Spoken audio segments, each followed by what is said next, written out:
के ध्यान करो भारती पूरा है अवश्य मात्र की सेवा को छुट्टी मिले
मेरे भक्त गोपीचंद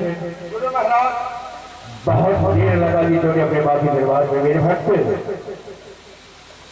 आज मेरे सबके हाथों से तुम्हारी भिक्षाटन पूरा हो चुका है। आज मुझे अभिलाषा है क्या तुम मेरे वचन करोगे या नहीं? गुरु महाराज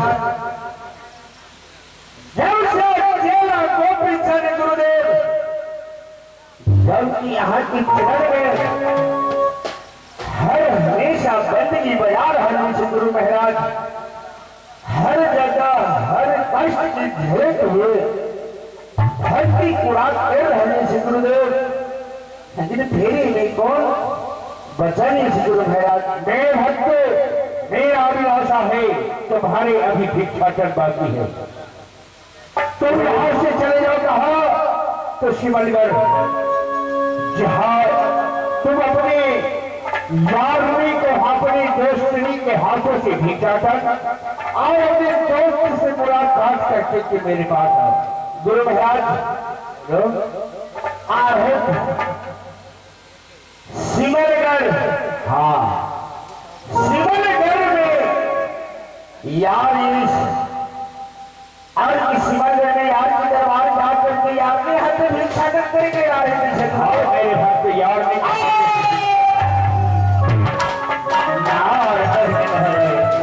अरे मेरे भक्त सब्र करो और उठो।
ये बुखार कहीं से जो निकल गया वो वापस नहीं होता है, जल्दी करो।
लेकिन गुरु महाराज हम की आदमी हाथे भिक्षाटे के करा करे गुरुदेव। अरे मेरे भक्ति पूरा हाथ महाराज माँ चंद की सेवा के दिन छुट्टी मिलत कि नहीं गुरु महाराज। सब सिमल का से आओ और इसके बाद मैं तुम्हें माँ चंद की सेवा करने के लिए बस